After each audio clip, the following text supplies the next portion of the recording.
காலை தொடங்கியது போல் இருக்கிறது. மாலை வந்துவிட்டது. திங்கட்கிழமை வந்தது. வெள்ளியும் முடிந்து விட்டது. மாதங்களும் வருடங்களும் ஓடின. வயதும் கடகடவென ஓடுகிறது. இந்த பயணம் திரும்பி பார்க்க முடியுமா? நான் எந்த மகிழ்ச்சியையும் கொண்டாடவில்லையே. எனக்கு பிடித்த எதையும் செய்யவில்லையே. ஏன் இந்த நிலை? சிந்திப்போம். பிறகு செய்வேன் என்ற எண்ணம்தான் இதற்கு காரணம். பிறகு செய்வேன், பிறகு சொல்வேன் என்று அனைத்தையும் ஒத்திவைக்கும் எண்ணம்தான். ஆனால் பிறகு என்பது காஃபி குளிர்ந்துவிடும். பிறகு முன்னுரிமை மாறிவிடும். பிறகு உடல் நலம் கெடும். பிறகு பிள்ளைகள் வளர்ந்து விடுவர்.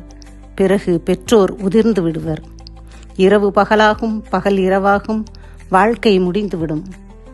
பிறகு என்ற எண்ணம் சிறந்த நண்பர்கள், பெற்றோர், உறவினரை இழந்து தனியாய் நின்று என்ன செய்ய போகிறோம்?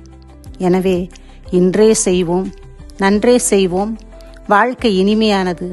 இன்றே வாழ்ந்துதான் பார்ப்போமே.